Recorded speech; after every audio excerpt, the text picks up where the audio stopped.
Hello everybody and good morning. Welcome to the MLM Lunchtime Leadership Show. So we are on chapter 2 of how to have confidence and power in dealing with people. So before we jump into that, we're going to go ahead and invite some people onto here.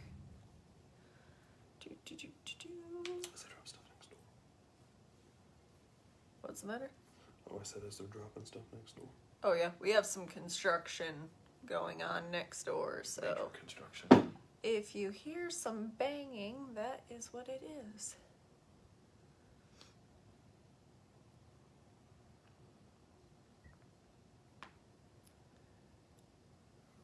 Crack.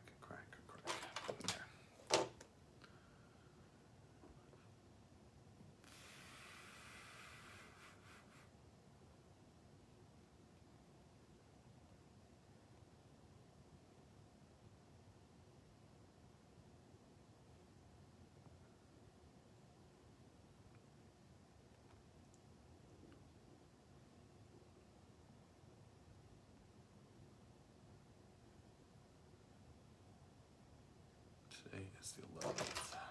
Wow.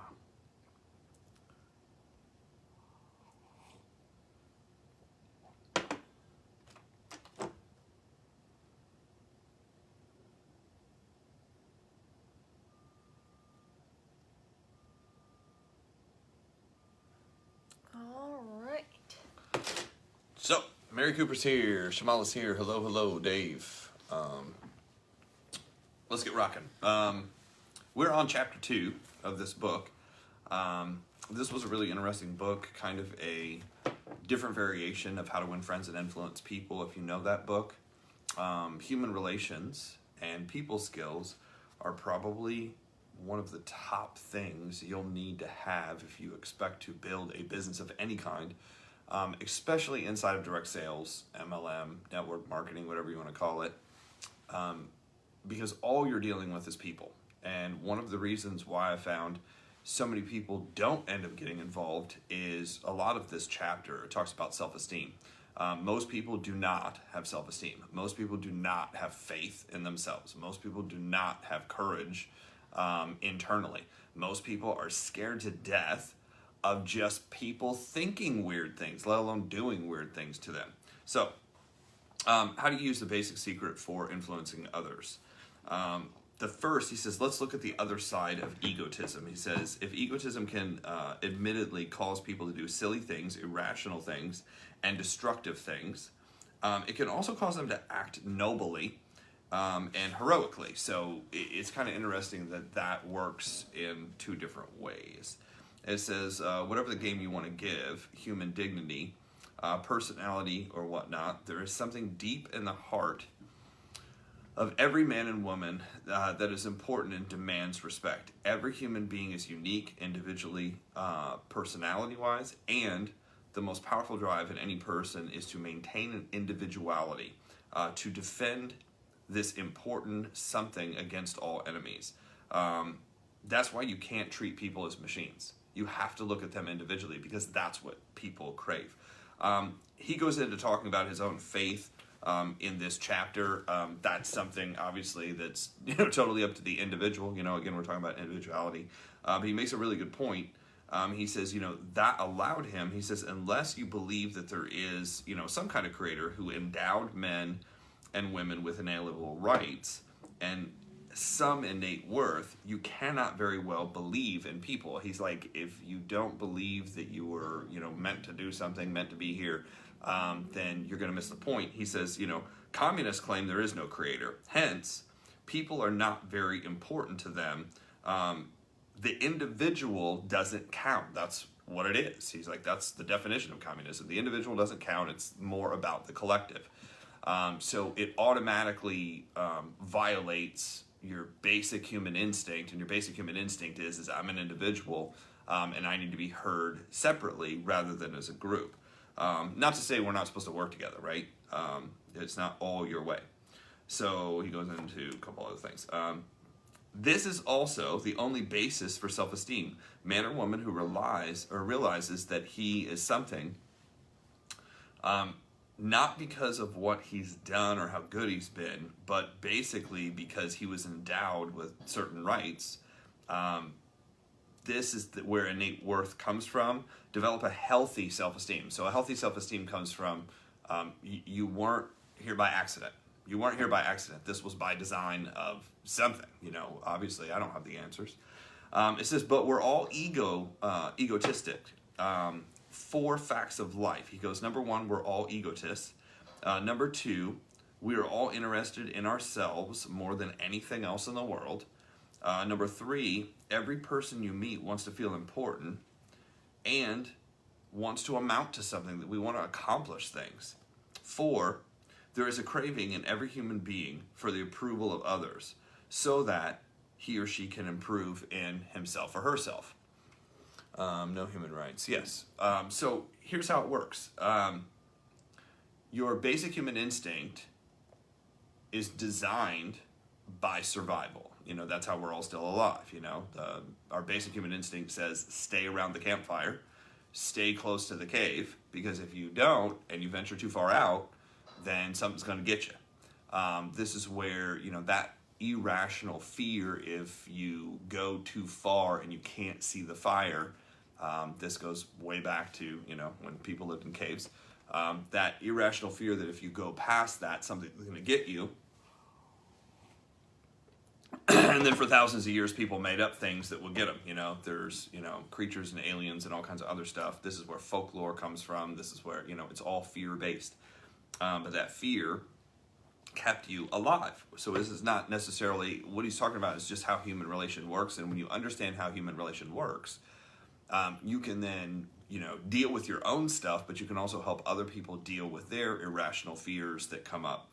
It says we're all ego hungry, meaning we all have that sense that we want to be supported, that we want to be helped, that we want to be looked at as an individual and as somebody of value. What makes people self-centered and conceited? It says we used to think that the trouble with egotists was he thought too highly of himself, that he had too much self-esteem, and that the person were self-centered. He would somehow give up his desire to think well of himself if he would just be cured of this egotism. He says even the old theoretical psychologists used to think that egotist was, basically too high of an opinion of oneself. Here's what they found out. It's actually the opposite in a lot of cases. It says the reason these methods do not work is simple. Thanks to the work of one clinical psychologist who basically studied his theories with real people, not theoretical ones. See, that's a problem with dealing with theory. You'll find that in business too. People are like, well, I was like, have you ever owned a business? They're like, no. I was like, well, your thoughts really aren't that valuable, unfortunately, because you have no practicality of actually using them in the field. Everything sounds good on paper until you have 1,000 moving parts, and then it doesn't work out so well. People always come to us with crazy ideas inside of direct sales and MLM. I'm going to do this, and all these people are going to, call me and get in. I have people, years and years and years of doing this. People will come to me with these insane ideas, but the problem is it's all theory. They haven't done it in the field. So once they actually took this, Jacob Architect. Okay, that's somebody who's calling me back. Cool. Now we know. Without a doubt, that self-centered, egotistical person is not suffering from too much self-esteem, but too little. It's a cover-up. It's a mask. They're trying to push people away and not let them get too close to them because, they don't feel they have a great sense of self-worth. If you're on good terms with yourself and you're on good terms with others, that would be best, right? It says clinical and experimental psychologists, after studying thousands of cases of actual practical people with these kinds of problems, came to a conclusion that ego hunger is a universal and natural hunger, just like food. Just like food. So people crave interaction. So a lot of times the egotist is actually kind of trying to get people interacting with them. It's an attention grab. Just like little kids throw a fit to get attention, sometimes egotists will say things and do things to get attention. It's just a grown-up version. Casey, how are you? It says the ego, or unique individuality of each person, needs respect and approval and some sense of accomplishment. They're looking for, validation, in some cases. That's what they're looking. A starved ego is a mean ego. So meaning when you're not getting any validation, when you're not getting anybody coming back at you, your ego grows because you crave the attention. Just like a little kid. Have you ever noticed they'll start throwing and whining, and then if whining doesn't work, they resort to crying, and if crying doesn't work, they throw their fit, right? They'll throw themselves on the ground, they'll roll around. This is the same thing. It's the same thing. It's a crave for attention. It says it's very much the same with self-centered person. For a healthy, wholesome, normal personality, nature demands a certain amount of self-acceptance and self-approval. And it does no good to scold a self-centered person and tell him to basically, his ego needs to already be satisfied, you need to be good. Then he will indeed take his attention off himself and give it to his work and to other things. So it's like once that gets solved, then it's back to business as usual. So you'll find that people always, it's me.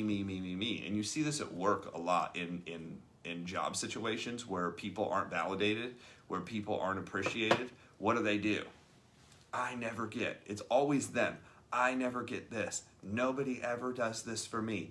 And it comes across like you. Sometimes it's just whining, bitching, and crying, but in reality, that's egotism. They're like, what about me? What about me? What about me? That's egotism. So it's actually low self-esteem that does this. So how do you fix it? He uses this formula, LS, basically equals MFT. What that stands for is, he says, with apologies to the American Tobacco Company, it's considered a way to improve human relations is like magic. If you remember these letters, LS, MFT, which stands for low self-esteem means trouble and fiction. Friction, not fiction, friction. Low self-esteem means trouble, or fiction and trouble. It says when self-esteem is at a high level, people usually get along easily. Like when you're okay with who you are and you don't need validation from anybody else around, you're kind of happy-go-lucky, right? Nothing gets to you. If somebody does say something, they're like, well, that doesn't involve me, so I don't have any care in the world about it. You don't get upset, you don't get mad, you don't get mean about it. You just move forward, you move on. But watch this. When you have a low self-esteem, then even like the most like random stuff that's said, you take it personally. Why? Because nobody's paying attention to you. It says when low self-esteem is at a high level, people are easy to get along with. They're cheerful, they're generous, they're tolerant, willing to listen to other people's ideas. They've taken care of their own primary needs and are able to think about the needs of others. Like, why don't you ever think about anybody but yourself? It's because they haven't figured themselves out yet. And they're still craving, they're still wanting, they're still needing. And these are the people that are really needy. These are the people that, what do you think? What do you think? What do you think? What do you think? What do you think? They're the people who will ask you, well, how are you doing? How are you doing? How are we? They're constantly, it's attention, but also validate, compliment, pay attention to me, have a conversation with me, support me, appreciate me and what I do. I mean, it's a constant thing. Dave says, it says when I started getting validation from myself, it helped me. Yeah, so really, that's who has to validate it, right? Because you can have all these other people validating, but if you in your mind don't think you have self-worth, what happens? You cry out for attention in negative ways. Guys, if you can't do it positively, and most people aren't taught how to do this positively, the easiest way to do this, watch, this is crazy, the easiest way to do this is become violent or get hurt. How do you get hurt? Well, some people hurt themselves with substance. Some people hurt themselves physically. Some people will hurt other people to get the attention. That's where it comes from. It's a well-known fact that man at the top is easier to deal with than the small fry. So, we've all dealt with, they call it little man complex in some cases. I've heard all kinds of different versions of this. The lowest person on the totem pole is always craving for attention. The top person's like, yeah, we're cool. I'm good. You know, and that sometimes comes across badly to people too. Oh, they just think so much of themselves. Actually, it's the opposite. They just don't care. They just don't care. They're not searching for your they don't need your validation. Well, that's just not right. No, that's when they're okay. That's when you go think of other people. Meanwhile, the person that's like almost pissed off that somebody feels so much about themselves is like mad that the person's like that. Meanwhile, it's a reflection of what? It's a reflection of their low self-esteem. The story is told of a private in World War II, so he tells a couple stories. You have to lower yourself. You have to lower yourself to be petty. It says when self-esteem is low, trouble and friction, why do I keep saying that? Friction come easily. And when self-esteem becomes low enough, almost anything can become a threat. And that's what I'm saying. Like, people will pull weird things out of nowhere and kind of blame them. Getting all kinds of phone calls. That's awesome. How to understand the bully. It says even the arrogant person who attempts to put you in your place or make you feel inferior is really suffering from low opinion of himself. You can understand his behavior or her behavior if you keep in mind two things. First, they desperately need to increase their own self-importance and is attempting to do so by basically beating you down. So it's almost like a way to push you down to make them feel like they're somebody. Second, they're afraid. They're afraid.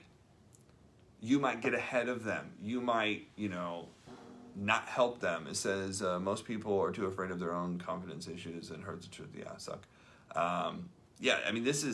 This is deep. John Maxwell goes into an entire section on this. There's a great video when he talks about self-esteem, and he's like, it is really the centerpiece of so many problems. So many problems. He goes, when people feel bad about themselves, they hurt others.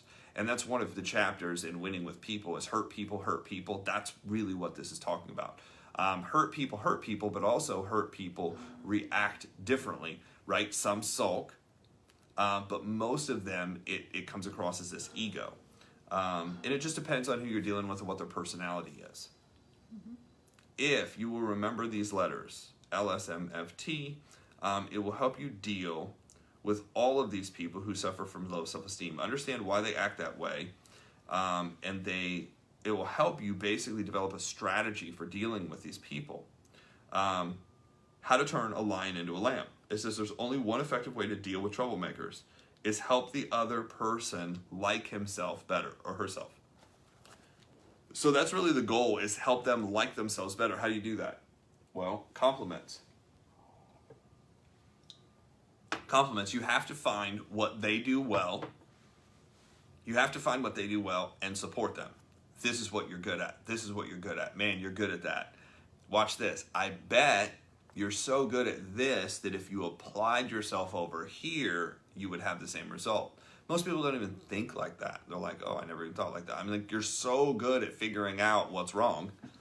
I bet if you applied it over here, you'd also figure out how this works, or something like that, some kind of relatability to it. So you're basically pointing them in the direction you want them to go, and also giving the expectation that they're going to do it just as well as they do these other things that you point out that they're doing well. Everybody does something well. Everybody.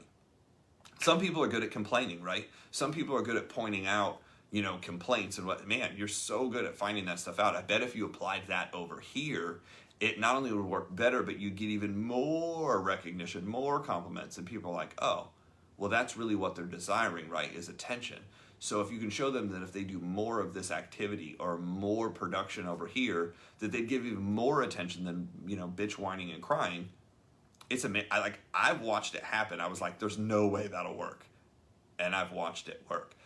It's especially interesting when doing it with kids who crave attention. It's like easier to do there because there's not as many distractions, and there's not as much thought process of the big world of what's going on in their life. It's easier to do with kids. But if you can do it there, then you can kind of step it up and watch how it works with adults. Sometimes it works just as well with adults because adults are just as simple as kids. Try looking for the little things you can compliment on others. Look for good points in those you deal with. Points you can praise about them. Hey, this person's so good at. And here's what the problem with this is to be able to do this, you have to be okay with who you are. If you're not okay with who you are, it's very hard to look around and point out what everybody else is doing good because you're so worried about what everybody is thinking about you.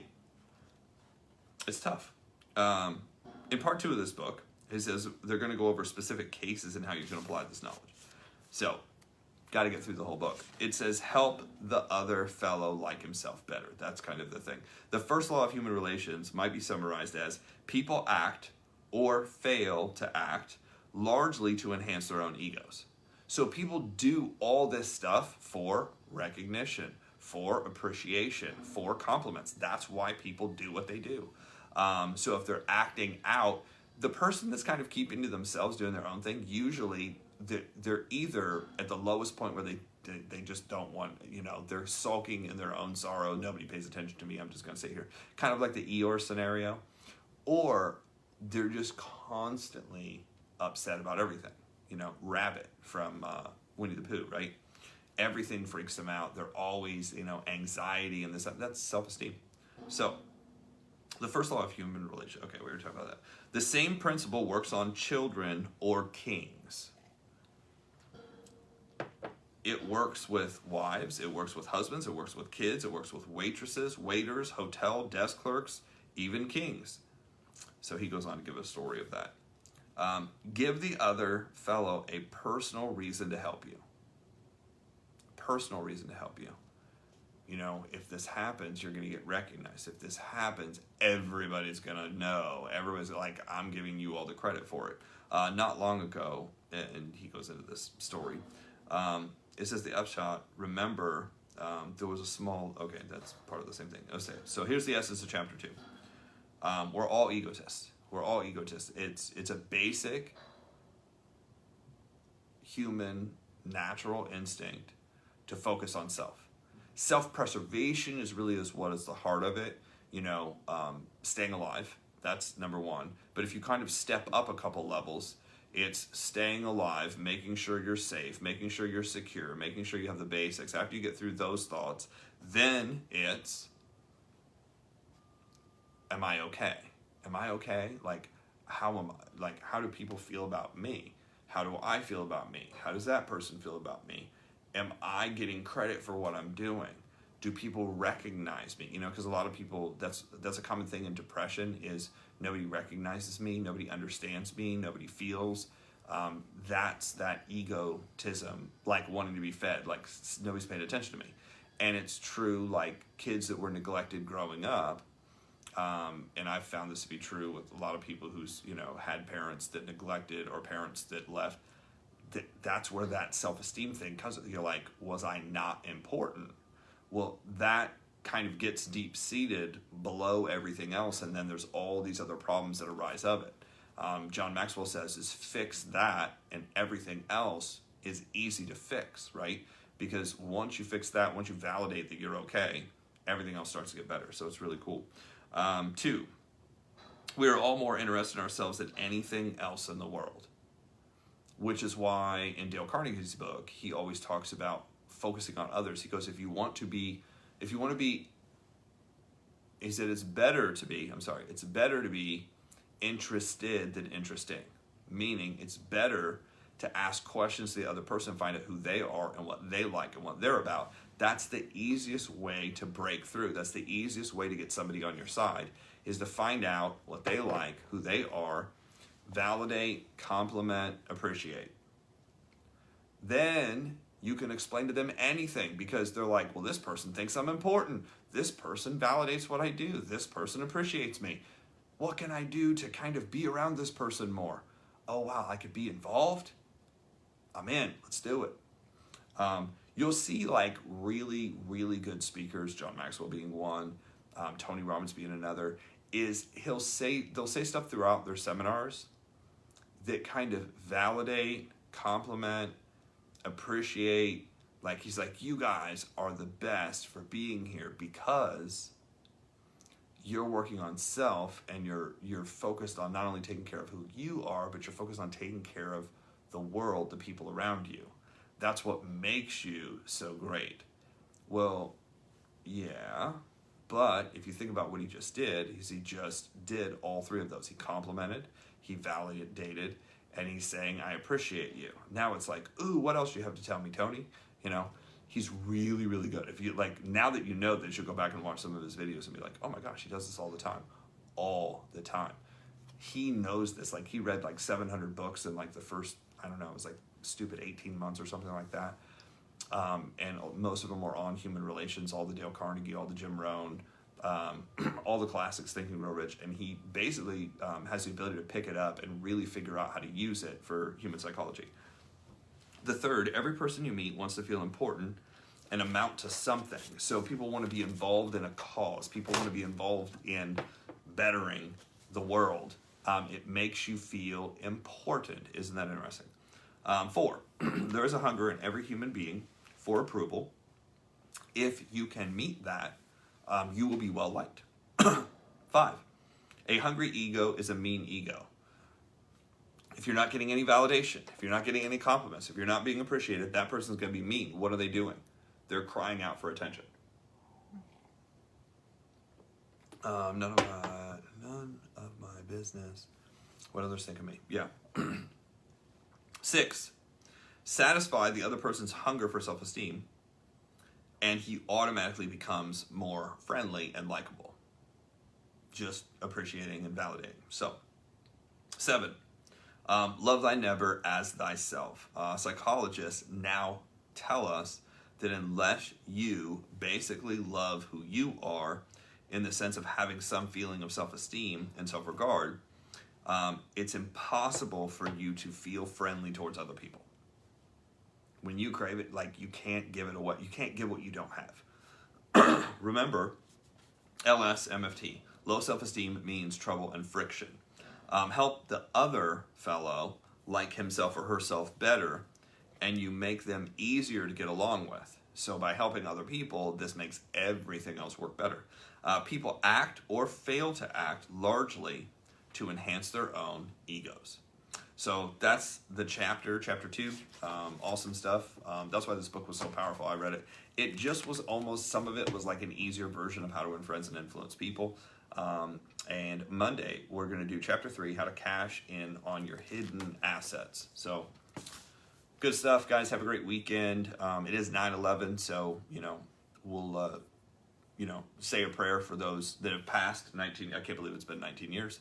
But think twice about going outside and, how awesome it is that we're all still here. So, with that, Brady? So with that, we will see you guys on Monday, and we will catch you then.